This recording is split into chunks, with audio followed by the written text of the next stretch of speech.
Hello, YouTube. It's me, John Avenger, once again. And you could tell by what I'm wearing, I got a brand new Star Wars hat. I'm going to go to Star Wars Night next Saturday with my father to see a baseball game. And I'm pumped and I'm ready. And I'm going to review the special editions of Star Wars Empire Strikes Back and Return of the Jedi. I know I've reviewed these movies already. Don't tell me that in the comments. I know I've reviewed all six of them in 2015, and I've reviewed Clone Wars, Force Awakens, and Rogue One. So you do not have to tell me that in the comments. I'm going to review the special editions, the '97 special edition of Star Wars: A New Hope. It doesn't say A New Hope on it, but this is A New Hope, not what we got in 2015. That's wannabe New Hope. Now, I first saw this in 1997. I didn't see it in the theater, and but I did get my hands on the VHS copy, the gold standard tape. Yep, the original tape. And yes, this is altered, but there were some things that they altered that I didn't mind. I mean, there's some changes that they made that I was a fan of, and there's some things that they made that I was not a fan of. Like, for instance, what I was a fan of with this movie, I like that they expanded Tatooine and they added some new creatures and they added a scene. There was a scene with Jabba, which yeah, the CGI is not great, but it was a decent scene that we got to see Jabba before Return of the Jedi. Um, and I thought the voice acting was fine for Jabba. Um, it was great to see the film, restored, from the original print. That it looked very clean. The picture quality is great. The sound was fantastic. There was more other scenes that they added. The dewbacks, like in the original movie, they don't even move. So in the despecialized versions on Blu-ray, they don't move. That kind of sucks. At least in this version, I could say that's in one thing they added that I did like. The dewbacks move. Yes, CG, but they move and they make noises like. "Arr, arr." That's exactly what it sounds like, and it's cool. In the original, Lucas never got to see the dewbacks. We never got to hear how they sound or move. Or I think the CG worked fine. When you see Tatooine, it looks a lot bigger. The Mos Eisley, they expanded it. Yeah, there's like a droid that knocks out another droid. There's some slapstick. You got the Ronto creature, which is cool. I have that toy. It was thanks to this that I was, reinvigorated with Star Wars. I was already a big fan, but when this got re-released and I saw the new scenes and they released new toys, I was all on board for it because this is the original, the real Star Wars, not that Disney-fied BS we got in 2015 last year and what we're getting in December. Yeah, there, I said it. This is Star Wars. This original canon 77 to 2013. Anything afterwards that wasn't called Rebels or Freemakers can kiss my sweet ass. Okay? Enough said. Now, what I didn't like, some of the sound effects that they added were just weird. Like when Obi-Wan scares the sand people, it goes, woo! It sounds weird. It just doesn't sound right. I like the original sound in that one. Also, there's a scene where Leia's like shooting the stormtroopers in the Death Star, and it sounds too much like a gun and not a laser blast. It doesn't go, it goes, I'm like, it sounds ridiculous. I don't know. It just kind of ruins the scene for me. Also, there is a scene here that no one mentions that they show Biggs. He talks to Luke and they say, hey, Luke, what's up? That's a scene that should have been in the original, in the despecialized versions, which I do have on VHS right there. And it's a cool scene. You get to see, he's like, I got stories to tell you, Biggs. And then you see one of the rebel pilots talking to him. You think you can fly this? And Biggs is like, Luke is the best pilot in the Outer Rim territories. See? Character depth. And it's like 5 seconds. It's not 3 hours of that. And you didn't need another movie to explain how him and Biggs became friends. And I like Biggs Darklighter. He dies, everybody's seen A New Hope. We know in both versions he dies. But it's good. It's good to see him and Biggs actually talking to each other. Because they mention Biggs in the original, but they never show him until the Battle of Yavin, which I love that battle. Kiss my ass, Rogue One. This is how you do it right without killing everybody. Because I like Biggs, I like Wedge, I love Luke, even freaking Porkins, the fat guy from Batman and Superman 4. That guy is a better actor than anybody in Rogue One. Yeah, but this movie is, like I said, it's a classic. I'm not going to talk about the plot. I've already reviewed this, but also this box set. If you do not have this box set, there is one thing on it that's not on any of the other editions on DVD, Blu-ray, or even the despecialized editions. A 5-minute featurette showing on the things that they changed that Lucas wanted to improve on, and people are like, oh, this is the worst thing ever. Did you see the new movies or Forces of Destiny, which is coming out on the Disney Channel? Yeah, that's what I got to say about that. This is better. I'd rather see the movie cleaned up, great sound. The cast is the same. It's not like the CGI versions of them. And I miss Carrie Fisher. May she rest in peace. I love you, Carrie. You were an inspiration to all female leads in films after this. Because after this, you got Ellen Ripley and Black Widow and Scarlet Witch and Wonder Woman. Yes, because this came out before I think the Wonder Woman TV series or around that time, and of course the 2017 movie, which is awesome.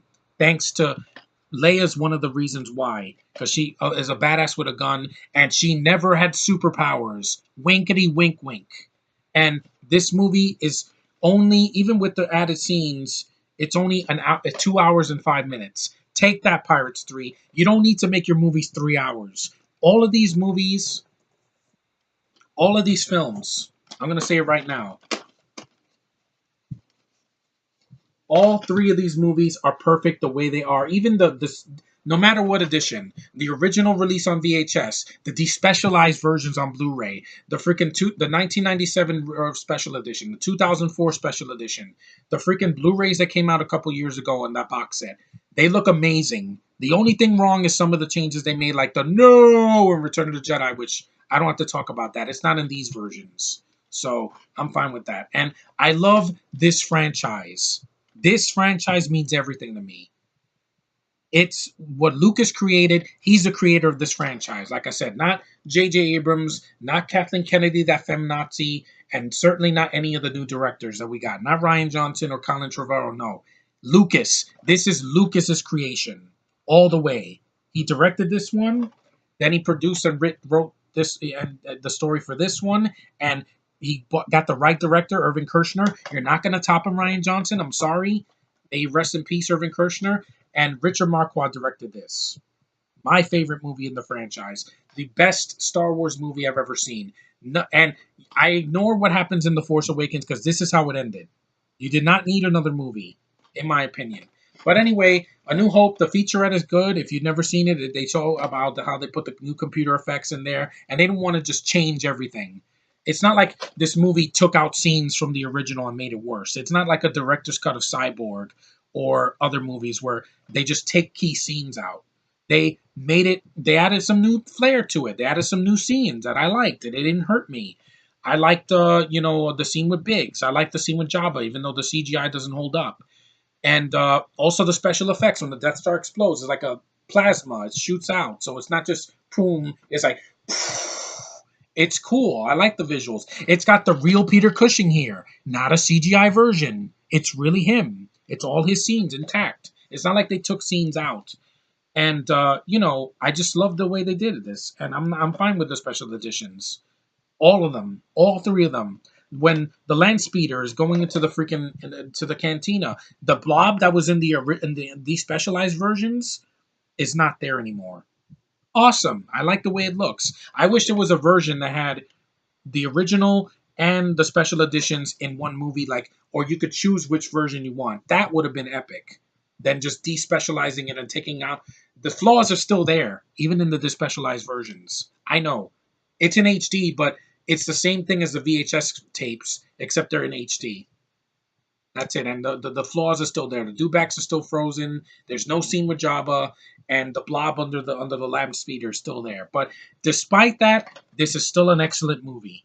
It's not good. It's not great. It's excellent. There is not a single thing wrong with this story.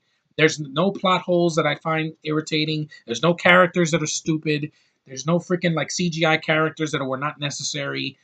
And I still, get my heart.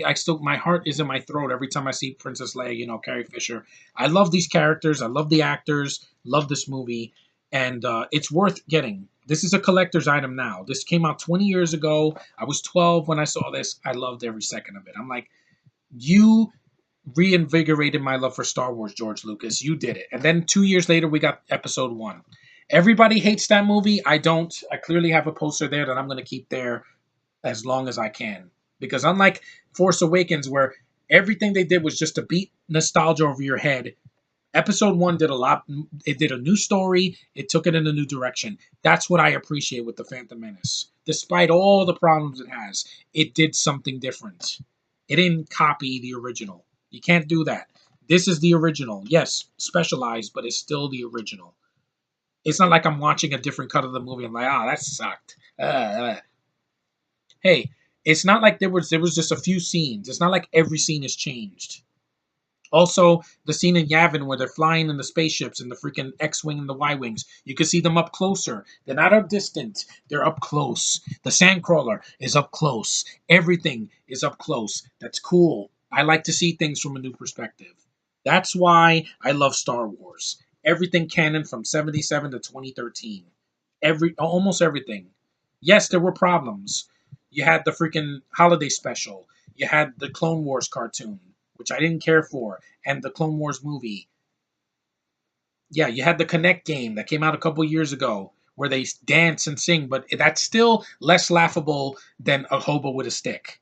Yeah, it is. That Han Solo song, I could listen to that on my phone any day. It makes me laugh and it makes me smile. And it says the pain is gone. Yeah. When I watch this, the pain of the BS Disney Wars is behind me. And I can always remember these because these are the classics. Disney, Lucasfilm, freaking KK. Yeah, these are the classics. These will always be canon. You're never going to take this away from me. Ever. Ever, ever, ever, ever. And A New Hope is a fantastic movie. I wanted to review it, not for the film itself, but the things I liked that they changed and the things that they changed that I was not the biggest fan of. Some of the sound effect. There's also a scene with C-3PO that he has added dialogue. Didn't bother me.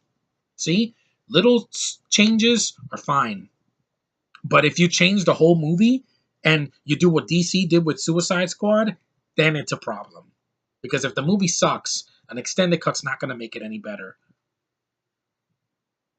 A few more scenes of Joker didn't ease the pain of horrible Harley Quinn, a lame ass villain, and other characters that were annoying except for Will Smith. These are way better. Look at that. It's gold. Yeah, it's a little crushed because I've had it for 20 years. Yeah, sue me. But anyway, that's my review of Star Wars Episode 4, A New Hope, the special edition with a few of the things that I wanted to talk about that were added, which don't bother me. Yeah, I know everybody's like, oh, screw those scenes. They were not needed. It's stupid CGI, blah, blah, blah. It's distracting, blah, blah, blah. It's still, the story is intact. That's why the special editions they're not godforsaken. They're not. They're not god awful. They're good.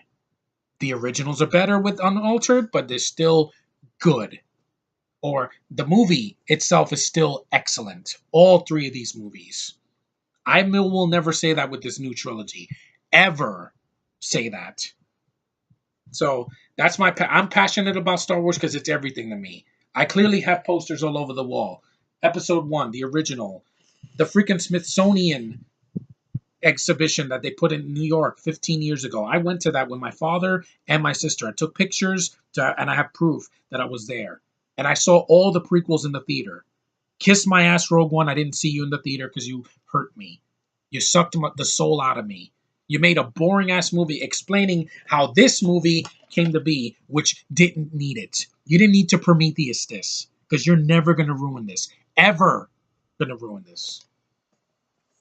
Thanks for watching, guys. Take care. Next will be Empire Strikes Back, and I have a lot to say about this movie.